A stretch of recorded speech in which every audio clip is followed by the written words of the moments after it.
only 20 pilots in the whole world are certified to land at this airport, and it takes a minimum of 8 to 10 years to qualify. So the question is, can I, an amateur, a novice, some might say an aviation geek, but whatever, can I realistically land at the world's most dangerous airport?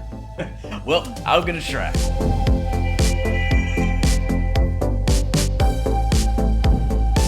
Welcome back to Microsoft Flight Simulator. Currently, we are in Bangkok, Thailand, and in just a second, I'm gonna hop into the flight deck of the Airbus A319 for a 3-hour and 15-minute flight to one of the most dangerous airports in the world, Paro, Bhutan. This is a real-world flight, so we will be using the appropriate flight number, Royal Bhutan Flight 153. Okay, let's get it powered on so we can get out of here. So first we'll get our battery 1. Battery 2, external power.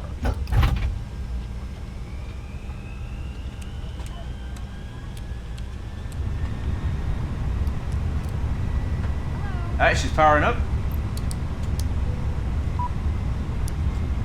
Alright, the screens will run through their self-test there.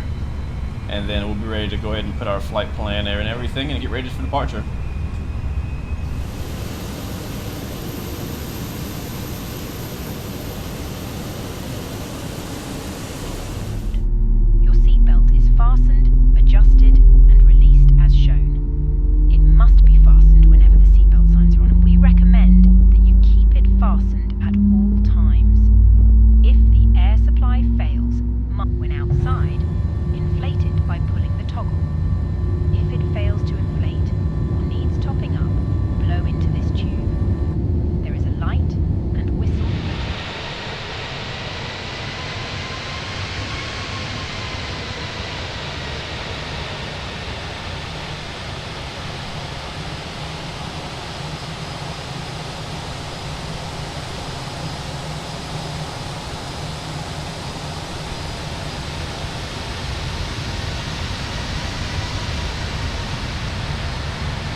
Check out that A380 on our right. That's pretty cool here in Bangkok. Well, anyways, while we're taxiing out to runway 19 left, go ahead and kind of brief our flight today. Today's flight will be cruising at flight level 380 on the way to Paro, Bhutan, and expecting about a 3-hour, 15-minute flight. That sound means the cabin's ready, so that's good because we're almost at the runway. But it's not expecting anything too crazy on the way out there. Should be pretty calm, might be pretty cloudy, pretty overcast, but the weather should clear up hopefully before we get into the area of Paro. This airport only accepts VFR or visual approaches, so if the clouds are really bad or the weather's really bad and we can't see, don't have visual of the airport or the runway, we will have to abort, go around, or divert. So we're flying with real world weather today, and it is a pretty nice day here in the morning in Bangkok. But again, we are a few hundred miles away from our destination.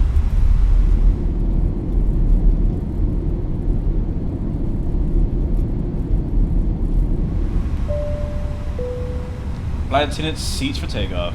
Alright, our runway 19 left is right here ahead of us. We've already been cleared for takeoff. Finals clear.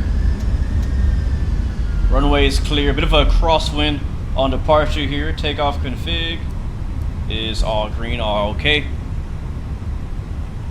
Beautiful airport here in Bangkok, Thailand. First time flying out of here. Pretty cool.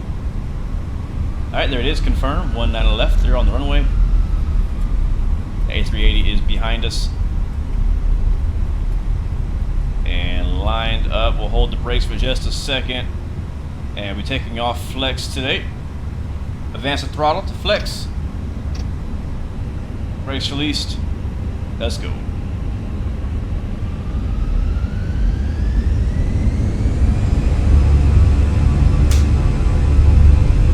Alright, we're rolling. Airspeed's alive.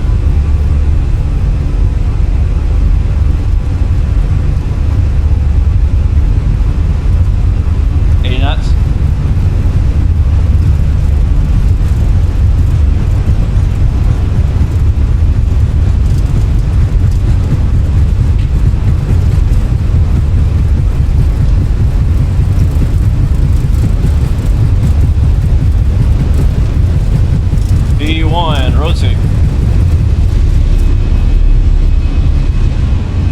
You're up.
All right, here comes our top of descent. I'm gonna click push down there on the altitude button. That'll start us in managed descent mode. Let's go ahead and brief our arrival into Paro, Bhutan. This is gonna be tricky, so I wanna make sure that I briefed it very, very well. So right now, aircraft is gonna start descending on its own down to the altitude restrictions set by the arrival portion of our flight plan, which we have put into our MCDU. You can see all that down here.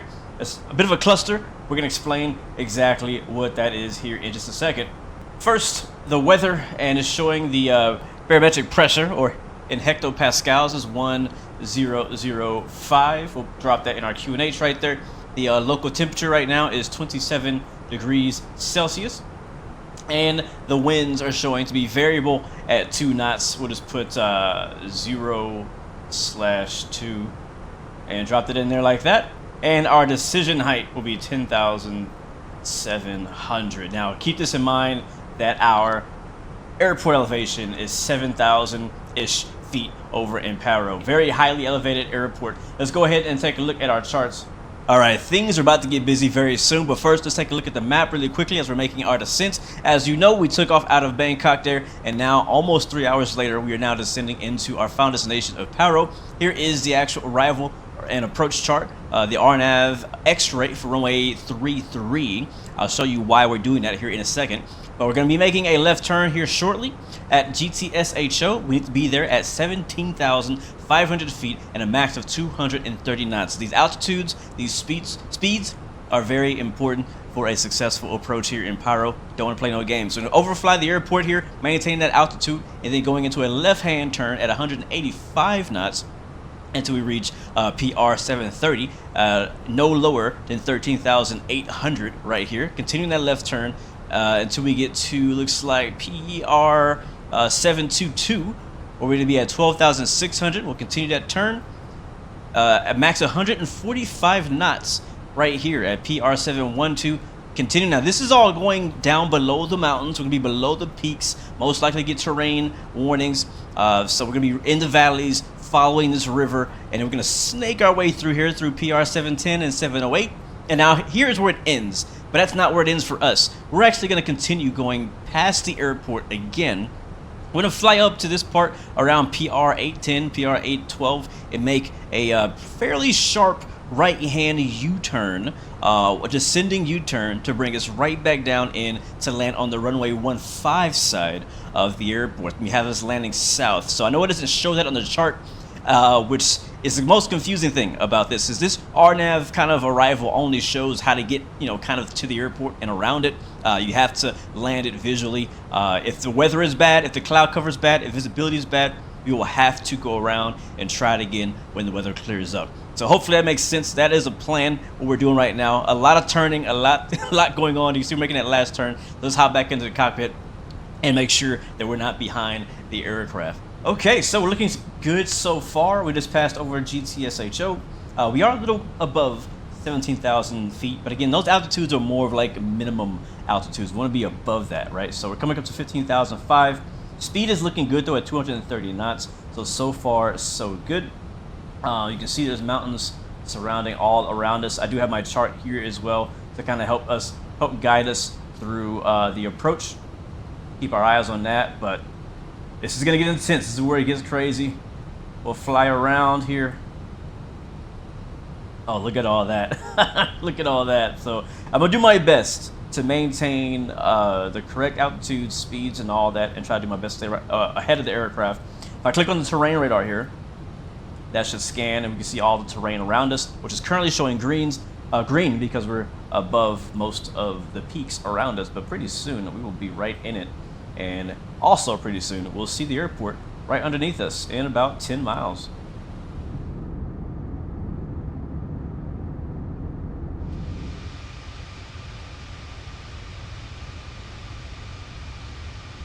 All right, we are now overhead of the airport right now. You see right now, it's starting to slow down for 185 knots. Our speed is looking okay. Our altitude is looking okay. We'll add some speed brakes in.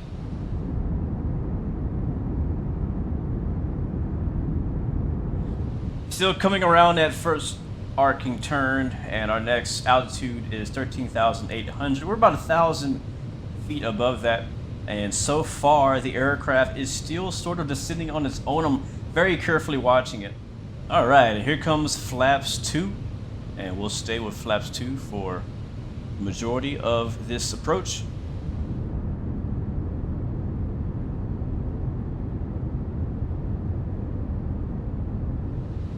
All right, still watching it. Aircraft is still in total control right now. We're looking at 13,100 at PR721. Want to start getting ready to slow down here pretty soon. Aircraft is doing 160 knots, which is actually pretty good, and it's still, the RNAV is still descending us on our own. So far I have not had to fly by hand, but we'll expect to fly by hand probably starting here at PR712 after the next turn comes up. So what we'll do is we'll go ahead and get configured early. We'll get our landing lights on. There we go. Make sure our seatbelts are on, ping the cabin. Prepare for auto brake, we'll use medium. Flaps are already set, the flaps 2. And we'll stand by on arming the speed brake, we might need them. Alright, there's our speed coming back to 140. And here comes another notch of flaps. We're at 13,000 feet. Checking our chart again. 12,600, so we are still good. It's gonna feel slow, but that's exactly how we want it. Another very important part of this approach that we need to talk about, and that is the go around, the missed approach. If anything looks off, if we have to go around, if the weather is not good, if the aircraft is completely unstable, whatever the cause may be, we will initiate the missed approach, which will fly us runway heading for runway 33 and back through the canyon. I have another missed approach chart for going the other direction. I won't be showing you that right now, but just know I do have that on board and on hand, and I'm prepared for either scenario. Anyways, we are currently making that left-hand turn. We should be at 145 knots. I know that we are. All right, beautiful. We've now passed that final fix. I will be flying it from here, guys. Autopilot is off. My controls. Godspeed, my friends. All right, so we're turning a left turn here. We still have some good guidance from the GPS, so I can pay attention to that. But again, we are going to fly it by hand the rest of the way. And as of right now, I'm just going to maintain this altitude. You could descend right now if you wanted to and try to, make the attempt into the runway. You could do that. Nothing's wrong with that. That works just fine. It's a very steep approach from here, coming from 12,000 feet down to 7,000 feet for field elevation. Very tricky to keep that speed under control on the way down. Trust me, I've tried it. What we're going to do today, though, is instead, we're going to overfly the airport and do more of like a circle to land style approach. We're going to overfly the airport. As I mentioned earlier, we'll make a pretty tight descending U-turn. So we're going to continue our left turn right now. We're going to snake through this valley or this canyon. We'll go ahead and turn off the terrain ahead. Pull warning up. system, or else it'll be yelling at us the entire approach. We don't need that. We can see the mountains. Really good visibility. That's good.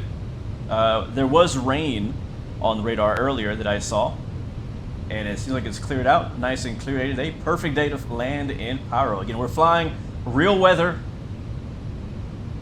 Everything is real time, and we are a little fast. We'll go ahead and take that slowed down. Not sure why it's sped up to 160. 150. We'll do it with that for now. And right off our nose, there is the field. Now, if you were to go straight in for the approach, you would be much lower than I am right now. You'd fly down in the canyon, close to the edge of the mountain, and then this airport's just gonna pop out of nowhere behind this kind of like these two turns. And it's really exciting. It really is. What we're doing today is just as exciting. In my opinion, this is actually a little bit more challenging than coming in that way. There are a few different ways you can do it. Right now, we are completely visual flight rules. And we're at 10,000 feet, which is right around our decision height. And in my opinion, everything looks good to me. Clear day. Winds are variable, but very light, so it should be a fairly easy approach. Fairly. There's nothing straightforward about this approach at all. But there we are. We're overhead. We are on a ATC multiplayer network, so we'll make a call just in case anybody's here. Paro traffic, Royal Bhutan at 10,000 overhead. Going to be making a turnaround north of the field, landing runway 15. Paro. All right, let's hold 10,000 feet. Looking good so far. Start slowing down to 145. And you see this area right here in front of me? This kind of big area. Our goal is to be able to turn around in that area. So we'll get our speed slowed down. Let's see if I can get this right on the first try. And if not, like I said, we'll have to try to go around and we'll attempt to do it again. So I'm going to start descending now. We've just passed the airport. Haven't heard any traffic on the radio, so we'll assume that it is clear and nobody's going to be in our way. And again, this right here, we're going to use as our bowl. We'll make our right-hand turn. So we're kind of making a left turn here. Just visual, right? It's all visual. This is not published anywhere, sadly. It's not on our chart. We're on our own now. There's no GPS guidance. It's just us trying to land a plane. I'm going to go gear down here. All right, gear's coming down.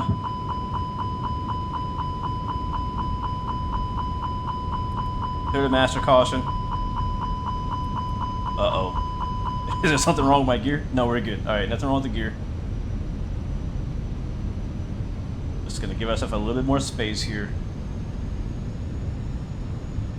Laps coming down.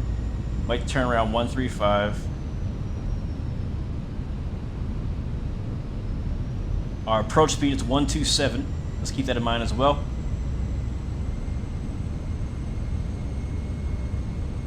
All right, let's do it.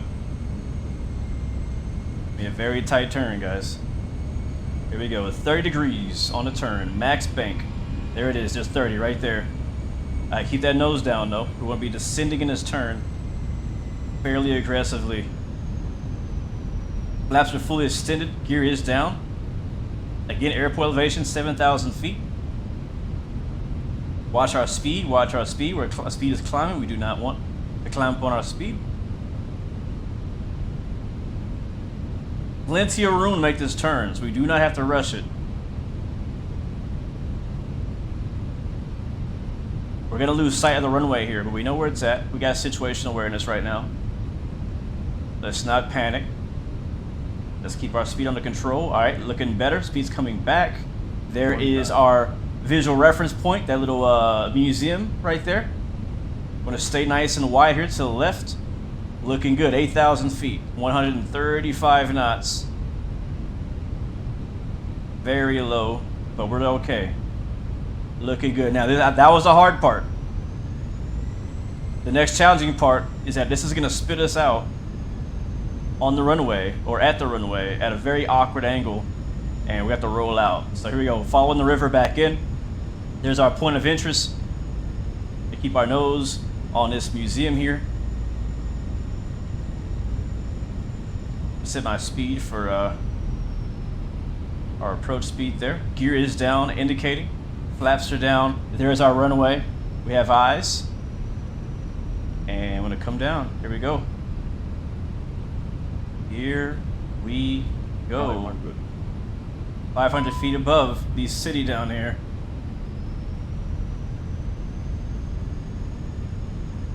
Alright, I want to shoot for this river right here. There we go. Nice turn. Speed. Roll out. Speed. Speed's okay. Alright, keep descending, keep descending. And turn left. Here we go. Here we go. 100. A little low. 50. Little low. Oh, we overshot. Big time. 30.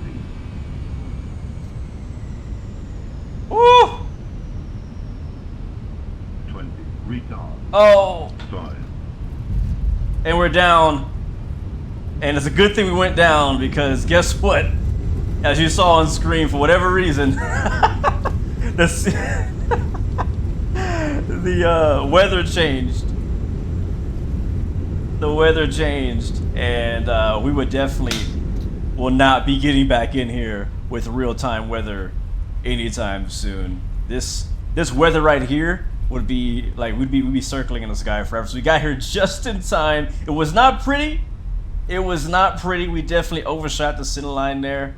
I was looking at I was gonna go around. I'm not gonna lie. I was going to go around until I saw the weather change on us, and I was like, yeah, if we go around right now, we're not getting back in here. So I made an executive decision, and we got ourselves in here, guys. Welcome to Paro, Bhutan. Thanks for riding along with the.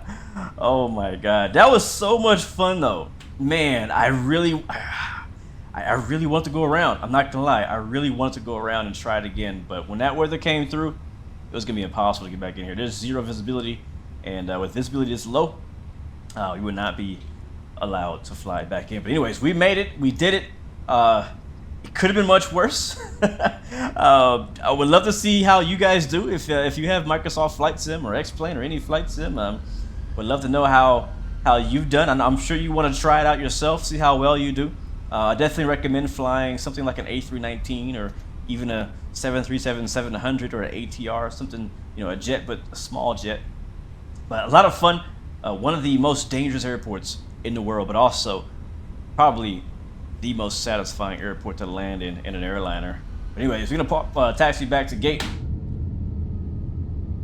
Our spoilers didn't come up because we never armed them, but that's okay.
Royal Bhutan Airlines 265, backtracking runway 15. All right, yep, sounds like we have other traffic here. Again, a very popular airport to fly to in the flight sim because of the challenging approach. You can see there's traffic up ahead. Beautiful airport though. All right, so we'll be parking at spot 3 here, and the marshaller is there waiting for us. A couple aircraft there. One is actually back taxiing for departure. So pretty cool to see other traffic out here in the area. So we'll line up here for spot 3, and the passengers will get off of the aircraft. We'll take our taxi lights off. You don't want those on. You'll blind the marshaller. And there he is, bringing us in.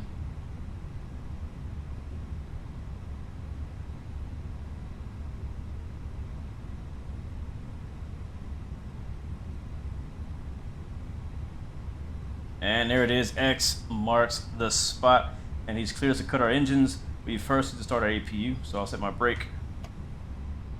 And APU's on, we'll shut the engines off, both 1 and 2. All right, thanks for flying with us today, guys. Now that was flying. Now not necessarily the way that I did it. Now I'm not a real pilot, disclaimer, but seriously, it was a lot of fun. Matter of fact, probably the funnest landing I think I've ever attempted in flight sim. So looking forward to seeing how you guys do, and if there's any other interesting and crazy and intense landings you'd like to see me try, let me know in the comments. But thanks for watching, thanks for riding along, thanks for trusting me. We kind of did it. I don't know, what do you think? Rate my landing. How do we do? The landing rating was pretty tough. Until next time, remember, you have 3 choices: give up, give in, and give it all you got. Peace, love, and God bless you. I'll see you guys next time, next video. I'm out.